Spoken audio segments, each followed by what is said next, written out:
الدین الخالص. الحمد لله نحمده ونستعينه ونستغفره ونؤمن به ونتوكل عليه ونعوذ بالله من شرور أنفسنا ومن سيئات أعمالنا من يهده الله فلا مضل له ومن يضلل فلا هادي له وأشهد أن لا إله إلا الله وحده لا شريك له وأشهد أن محمدا عبده ورسوله أما بعد فإن خير الحديث كتاب الله وخير الهدي هدي محمد صلى الله عليه وسلم وشر الأمور محدثاتها وكل محدثة بدعة وكل بدعة ضلالة وكل ضلالة في النار. فأعوذ بالله السميع العليم من الشيطان الرجيم. بسم الله الرحمن الرحيم. وَلَقَدْ خَلَقْنَا الْإِنسَانَ وَنَعْلَمُ مَا تُوَسْوِسُ بِهِ نَفْسُهُ وَنَحْنُ أَقْرَبُ إِلَيْهِ مِنْ حَبْلِ الْوَرِيدِ إِذْ يَتَلَقَّى الْمُتَلَقِّيَانِ عَنِ الْيَمِينِ وَعَنِ الشِّمَالِ قَعِيدٌ مَا يَلْفِظُ مِنْ قَوْلٍ إِلَّا لَدَيْهِ رَقِيبٌ عَتِيدٌ. وَجَاءَتْ سَكْرَةُ الْمَوْتِ بِالْحَقِّ ذَلِكَ مَا كُنْتَ مِنْهُ تَحِيدُ. وَنُفِخَ فِي الصُّورِ ذَلِكَ يَوْمُ الْوَعِيدِ. وَجَاءَتْ كُلُّ نَفْسٍ مَّعَهَا سَائِقٌ وَشَهِيدٌ.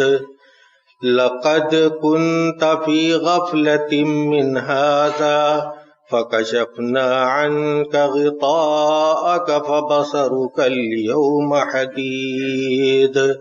وَقَالَ قَرِينُهُ هَٰذَا مَا لَدَيَّ عَتِيدٌ.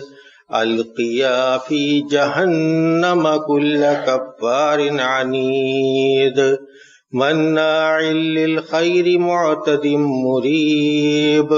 الَّذِي جَعَلَ مَعَ اللَّهِ إِلَٰهًا آخَرَ فَأَلْقِيَاهُ فِي الْعَذَابِ الشَّدِيدِ.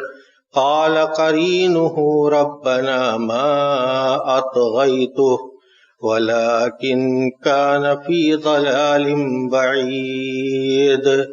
قَالَ لَا تَخْتَصِمُوا لَدَيَّ وَقَدْ قَدَّمْتُ إِلَيْكُمْ بِالْوَعِيدِ. مَا يُبَدَّلُ الْقَوْلُ لَدَيَّ وَمَا أَنَا بِظَلَّامٍ لِّلْعَبِيدِ. وقال جل شانه في سورة المائدة إنما يتقبل الله من المتقين. برادران اسلام، معزز حاضرین، محترم بزرگوں اور دوستوں، عزیز ماں اور بہنوں، دنیا میں انسانی زندگی میں آنے والے لمحات اور گھڑیاں یکساں نہیں ہوتی. کبھی خوشحالی ہے، کبھی آرام ہے، مسرت ہے تو کبھی دکھ ہے، غم ہے، بیماری ہے. کسی شخص کے حالات کبھی بھی یکساں نہیں رہے. جب دنیا میں انسان کسی بیماری کا شکار ہوتا ہے تو اس سے متعلق معالج و طبیب کی طرف رجوع کرتا ہے تاکہ وہ اپنی اس بیماری کا علاج کرا سکے. اسپیشلسٹ کو تلاش کرتا ہے. لیکن جب اس دل میں ایمان کی کمی ہوتی ہے، ایمان کا نور جب کم ہو جاتا ہے، تو اس دل میں کچھ ایسی معنوی بیماریاں بھی پیدا ہو جاتی ہیں جن کا علاج اگر ہو سکتا ہے تو وہ انسان خود اپنا علاج کر سکتا ہے، کوئی اس کا علاج نہیں کر سکتا۔ ہم اور آپ اپنی عام زندگی میں بہت سے ایسے حالات سے دوچار ہوتے ہیں کہ ہم ان کی چندہ پرواہ نہیں کرتے۔ ہم یہ نہیں سوچتے کہ ہمارا یہ قدم، ہماری یہ حرکت، ہمارا یہ انداز ہمارے لیے وبال جان بھی بن سکتا ہے، کبھی اس کے بارے میں نہیں سوچتے۔ اسی طرح کی ایک بیماری دل کی، جو اس طریقے سے آدمی کے اندر آ جاتی ہے کہ شاید اکثر لوگوں کو اس بات کا احساس نہیں ہوتا کہ واقعی وہ اس بیماری کا شکار ہے، اور وہ بیماری ہے حسد کی۔ چونکہ ہم معاشرے میں جیتے ہیں، لوگوں کے درمیان جیتے ہیں، اور ہم یہ بھی دیکھتے ہیں کہ لوگوں کے طوائف مختلف ہیں۔ کوئی بہت صحت مند ہے، بہت ہی صحت مند ہے، کبھی بیماری اس کو چھو کر نہیں گزرتی، اس کی صحت کا کوئی ٹھکانہ نہیں۔ کوئی بڑا خوبصورت ہے، بڑا وجیح ہے، بڑا دیدہ زیب اور جامع زیب ہے، دیکھ کر اس کو حسرت سے لوگ اس کی طرف دیکھتے ہیں۔ عورتوں میں کوئی عورت بہت زیادہ حسن و جمال کی حامل ہوتی ہے، دوسری عورتیں اس کو دیکھتی ہیں تو دیکھتی ہی رہ جاتی ہیں۔ اس طرح سے دنیا میں حالات طاری ہوتے ہیں، لیکن بعض حکما نے یہ کہا کہ ثلاثۃ لا یعنہ لصاحب عیش، تین خصلتیں اگر آدمی کے اندر پائی جائیں تو اس کی زندگی خوشگوار نہیں ہو سکتی: الحقد والحسد وسوء الخلق، کینہ، حسد اور بد اخلاقی، یہ چیز اگر آدمی کے اندر پیدا ہو جائے اس کی زندگی خوشگوار نہیں ہو سکتی۔ اور زندگی کی ناخوشگواری کا شکوہ بھی کرتے بعض لوگ نظر آتے ہیں، لیکن وہ اس کے اسباب کو سمجھنے اور جاننے سے قاصر ہیں۔ اگر ہم کہیں کہ حسد کس کو کہتے ہیں تو وہ ہے تمنی زوال نعمت عن صاحبہ، کسی کو کوئی نعمت ملی، اس نعمت کے زوال کی تمنا کرنا۔ دولت ملے تو اس کی دولت ختم ہو جائے، حسن ہے تو حسن ختم ہو جائے، صحت ہے تو صحت ختم ہو جائے، جاہ و مرتبہ ہے تو وہ لٹ جائے، اس کی تمنا کرنا۔ لیکن ایک چیز اس کے ساتھ ہوتی ہے، رشک۔ کسی کاروباری آدمی اور کاروبار میں ترقی کرنے والے آدمی کو دیکھ کر اس بات کو سوچنا کہ اس کا کاروبار ختم ہو جائے، یہ حسد ہے۔ اور اگر یہ سوچنا کہ اللہ تعالیٰ نے جس طرح اس کے کاروبار میں ترقی دی ہے، برکت دی ہے، اسی طرح سے میرے کاروبار میں بھی برکت و ترقی دی، یہ رشک ہے۔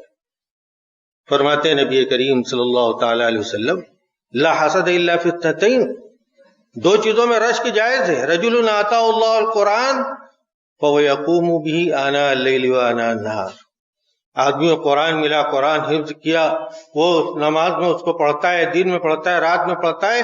وَرَجُلٌ آتَاهُ اللَّهُ مَالًا فَهُوَ يُنْفِقُهُ آنَاءَ اللَّيْلِ وَآنَاءَ النَّهَارِ، اور ایک آدمی وہ جس کو اللہ نے مال دیا اور رات و دن خرچ کرتا ہے۔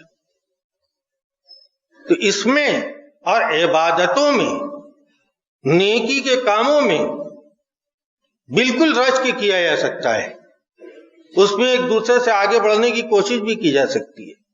ایک آدمی بہت زیادہ تلاوت قرآن کرتا ہے، ہم نہیں کرتے، تو کوشش کرنی چاہیے کہ ہم بھی کریں، ہم بھی ویسے ہی بنے. کوئی تہجد گزار ہے, کوئی پابند تکبیر اولیٰ ہے, تو ہم بھی اسی کی طرح بننے کی کوشش کریں. عبادتوں میں ایک دوسرے سے سبقت لے جانا اور اس کی کوشش کرنا بالکل جائز ہے. اور یہ بیماری یہ یہود و نصارہ کی بیماری ہے. اللہ رب العالمین نے قرآن مجید میں بیان فرمایا کہ ہم یحسد الناس علی ما آتاہم اللہ من فضل.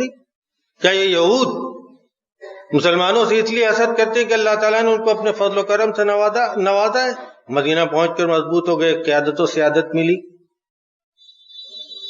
اور اہل کتاب کے بارے میں فرمایا کہ وَدَّ كَثِيرٌ مِّنْ أَهْلِ الْكِتَابِ لَوْ يَرُدُّونَكُم مِّن بَعْدِ إِيمَانِكُمْ كُفَّارًا حَسَدًا مِّنْ عِندِ أَنفُسِهِم مِّن بَعْدِ مَا تَبَيَّنَ لَهُمُ الْحَقُّ. بہت سے اہل کتاب چاہتے ہیں کہ آپ مسلمان ہونے کے بعد پھر کافر ہو جائیں, اور یہ حسد کی بنا پر ہے. اور حق کے واضح ہونے کے بعد نبی کریم صلی اللہ تعالی علیہ وسلم فرماتے ہیں کہ سلام اور آمین اور جمعہ کے دن کا اہتمام, قبلہ کا اہتمام, ان سب چیزوں پر یہود بہت زیادہ حسد کرتے ہیں. آپ صحابہ کرام کے سامنے ازواج مطہرات کے سامنے اس بات کو ذکر کرتے تھے. تو یہ یہود و نصارہ کی خصلت ہے, حسد کرنا.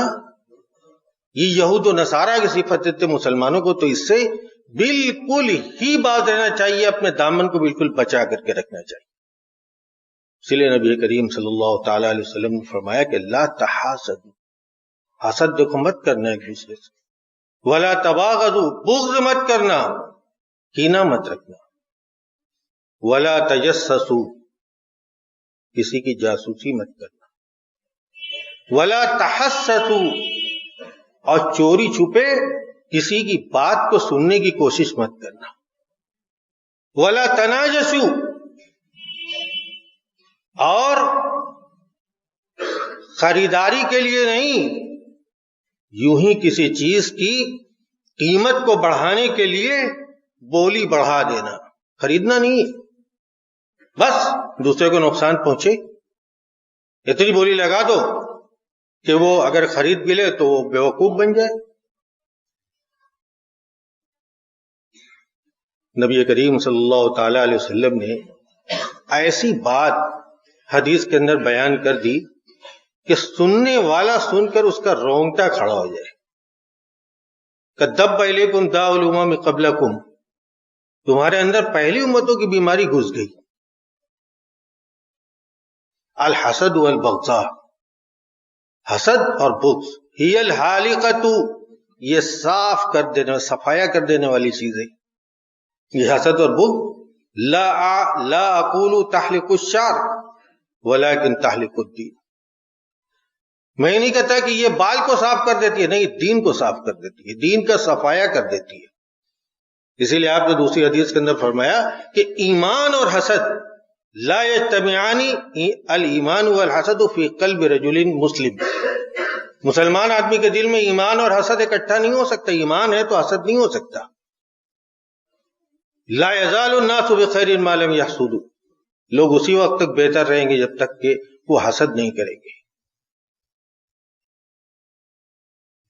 یہ حسد یہاں تک پہنچا جاتا ہے آدمی کو حضرت آدم علیہ السلام کے دونوں بیٹے کا ذکر جو سورہ مائدہ میں ہے, حابیل اور قابیل کا, کہ حابیل نے اخلاص کے ساتھ قربانی پیش کی, ان کی قربانی قبول ہو گئی. اور قابیل نے پیش کی تو اس کی قبول نہیں ہوئی, تو اس نے کہا لاقتلنک, میں مار ڈالوں گا.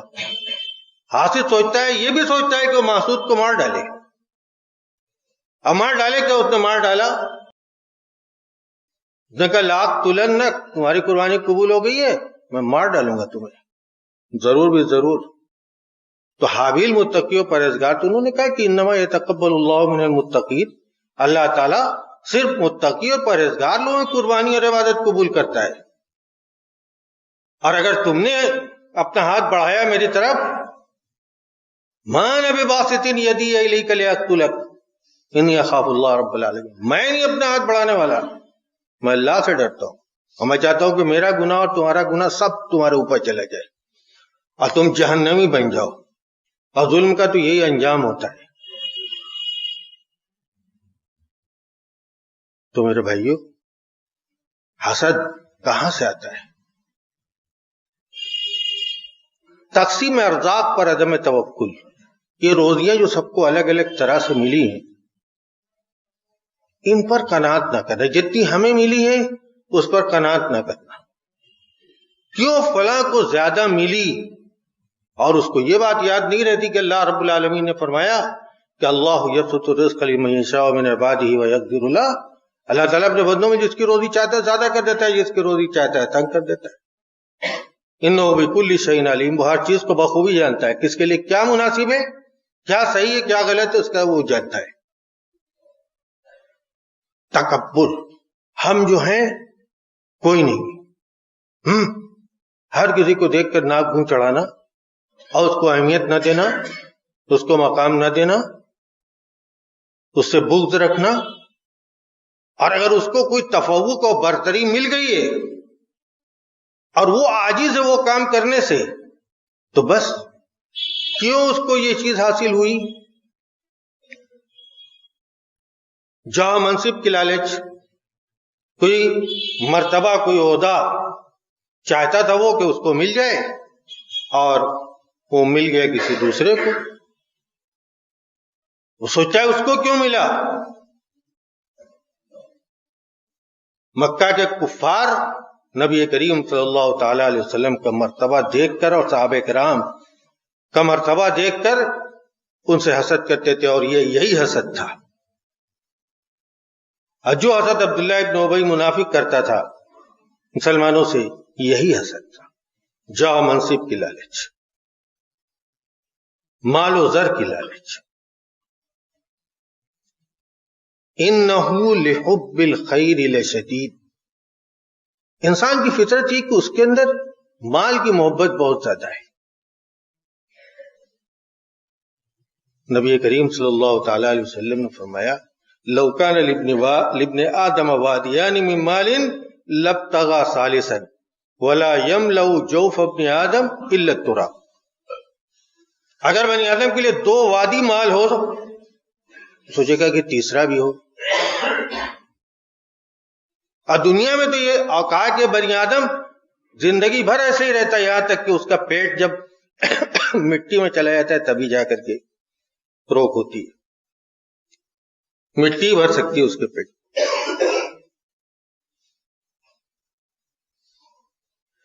نبی کریم صلی اللہ تعالی علیہ وسلم کو اس بات کا بہت خوف تھا کہ دنیا کی لالچ آپ کی امت کے اندر بھر نہ جائے. آپ نے فرمایا کہ پہلی امت کی بیماریاں تمہارے اندر آئیں گی، ناشکری، سرکشی، مال و دولت کو اکٹھا کرنا، دنیا کے لیے ایک دوسرے سے مقابلہ کرنا، یہاں تک کہ یہ چیز ظلم تک پہنچ جائے گی. آدمی ایک دوسرے پر ظلم کرنے کے لیے آمادہ ہونے لگے گا. ایسے لوگ بھی ہیں جو پیسے کے لیے یہاں تک کہتے سنے گئے کہ ارے مجھے پیسے چاہیے، چاہے وہ سود بیاج کا پیسہ ہی کیوں نہ ہو، بس مجھے پیسوں سے مطلب ہے. یہاں تک بھی لوگوں کی سوچ پہنچ جاتی ہے. یہاں تک بھی لوگوں کی سوچ پہنچتی ہے کہ مکہ مکرمہ عمرہ کرنے کے لیے پہنچ جاتے ہیں اور کہتے ہیں کہ میں نے سیو کیا تھا اور یہ پیسہ بڑھا تو میں اسی سے عمرہ کرنے کے لیے چلا ہے. ایسے لوگ بھی مجھے ملے مکہ میں، انہوں نے حرم کے اندر اس بات کا اعتراف کیا. کہاں تک انسانی سوچ کہاں تک پہنچ سکتی ہے؟ اسی لیے نبی کریم صلی اللہ تعالی علیہ وسلم نے فرمایا کہ مل فخر اخشى علیکم، تمہارے بارے میں فقر و فاقہ کا مجھے خوف نہیں، ولکن اخشى ان تبسط علیکم الدنیا کما بسطت علی من کان قبلکم، لیکن مجھے خوف ہے کہ دنیا تمہارے اوپر اس طرح نہ پھیلا دی گئی جیسے سابقہ امتوں پر. فتنافسوها کما تنافسوها فتهلككم کما اهلكتهم، تم بھی ایک دوسرے سے بازی لے جانے کی کوشش کرو جیسے انہوں نے کیا تو تمہیں بھی ہلاک کر دیا، جیسے ان کو ہلاک کیا. نبی کریم صلی اللہ تعالی علیہ وسلم نے انسانی فطرت کا ایسا تجزیہ کیا ہے. صحیح مسلم کی روایت ہے، میں آپ کو سناتا ہوں. اس حدیث کو آپ سنیے اور دیکھیے کہ ہمارے نبی جناب محمد رسول اللہ صلی اللہ تعالی علیہ وسلم نے انسانی فطرت کی نبازی کیسے کی ہے. عبداللہ ابن عمرو بن العاص رضی اللہ تعالیٰ عنہما راوی کہتے ہیں کہ نبی کریم صلی اللہ تعالیٰ علیہ وسلم نے لوگوں سے کہا کہ اذا فتحت علیکم فارس والروم ای قوم انتم، کل اگر روم و فارس کے خزانے فتح ہو گئے تم کیا کرو گے؟ تو حضرت عبد الرحمن ابن عوف رضی اللہ تعالیٰ عنہ جو انتہائی مالدار صحابی تھے، انہوں نے کہا کہ لا نقول الا ما امر اللہ، ہم تو وہی کہیں گے جس کا اللہ نے ہمیں حکم دیا ہے. یعنی ہم اللہ رب العالمین کا شکر ادا کریں گے اور اللہ رب العالمین کے اور فضل و نعمت کا سوال کریں گے. نبی کریم صلی اللہ تعالی علیہ وسلم فرماتے ہیں کہ اوا غیر ذالک، یا تم کچھ اور بن جاؤ گے. آپ نے فرمایا کہ انسانی فطرت کی نبازی تتنافسون، ایک دوسرے سے بازی لے جانے کی کوشش کرو گے. ثم تتحاسدون، پھر تم ایک دوسرے سے حسد کرو گے. ثم تتدابرون، پھر تم ایک دوسرے سے قطع تعلقی کرو گے. ثم تتباغضون، پھر تم ایک دوسرے سے بغض کرو. تو یہ انسانی فطرت ہے اور اس سے نجات حاصل کرنا ہے. کیا ہے کس کے پاس، ہمیں اس سے کیا سکتا؟ ہم اپنی روزی کی برکت کے لیے اللہ رب العالمین سے دن اور رات دعائیں کریں گے، اور اللہ رب العالمین نے اس سے منع بھی نہیں کیا ہے. لیکن کسی کے بارے میں سوچ سوچ کر کے ہلکان ہونا، پریشان ہونا، ہراساں ہونا، کبیدہ خاطر ہونا، اول فول بکنا، یہ مسلمان کی شان ہے. اس لیے کہ نبی کریم صلی اللہ تعالی علیہ وسلم سے پوچھا گیا کہ ای الناس افضل، اے اللہ کے رسول صلی اللہ تعالی علیہ وسلم لوگوں میں بہتر کون ہے؟ تو آپ نے فرمایا کہ کل مخموم القلب صدوق اللسان، مخموم القلب اور سچی زبان والا. تو لوگوں نے کہا کہ اللہ کے رسول صلی اللہ تعالی علیہ وسلم سچی زبان والا تو ہم سمجھ گئے، یہ مفہوم القلب کیا ہے؟ تو کہا کہ ہوا تقی النقی،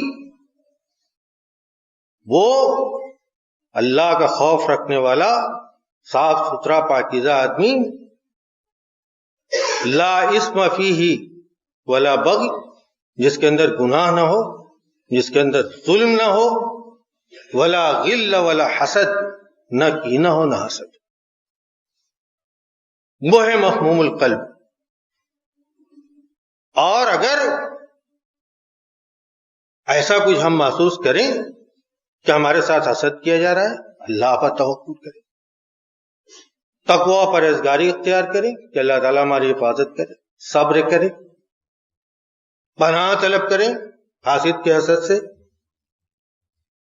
اللہ کی راہ میں صدقہ و خیرات کریں کہ اللہ تعالیٰ حفاظت کرے.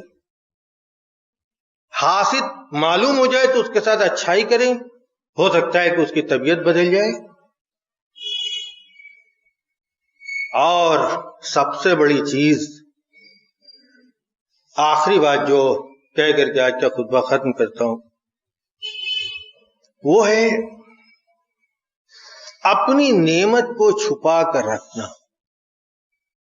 اللہ رب العالمین نے جو بھی نعمت دی ہے، جو بھی نعمت دی ہے، اس کا چرچا نہ کرنا، اس کی پبلسٹی نہ کرنا.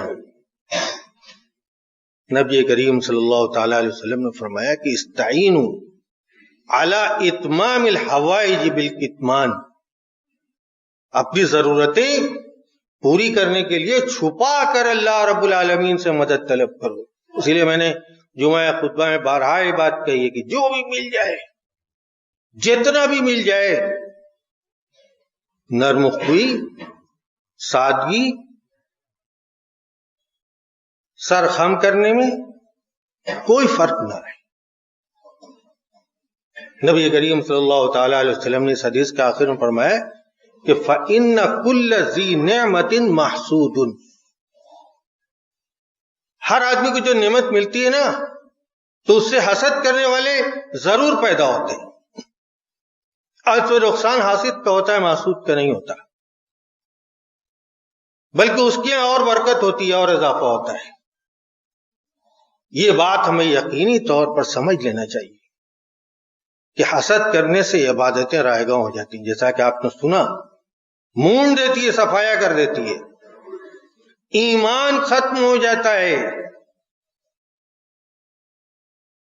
زندگی میں سوائے یاس و افسوس کے کچھ حاصل نہیں ہوتا، اور جیسے لکڑی جلتی ہے کچھ نہیں ملتا تو اپنے آپ کو کھا جاتی ہے، ویسے ہی حاسد اپنے آپ کو کھاتا رہتا ہے، اس کی زندگی میں سکون و اطمینان کی کوئی چیز نہیں ہوتی۔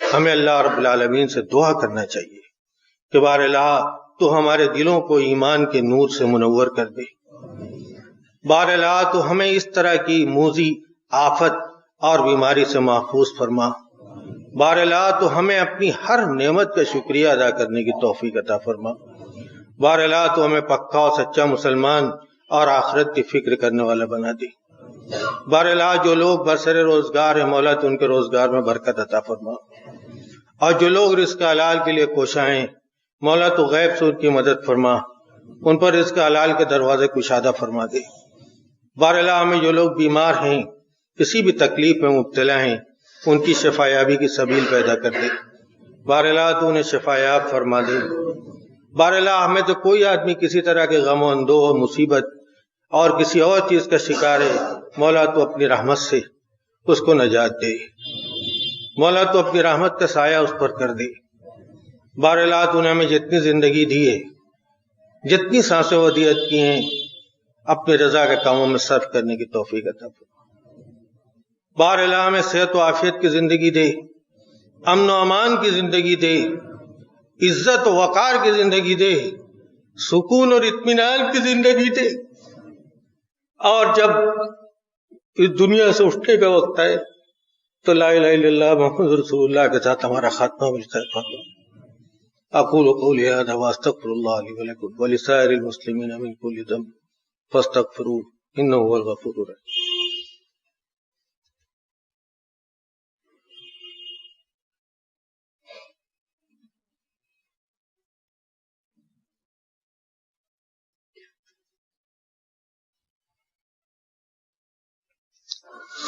الحمد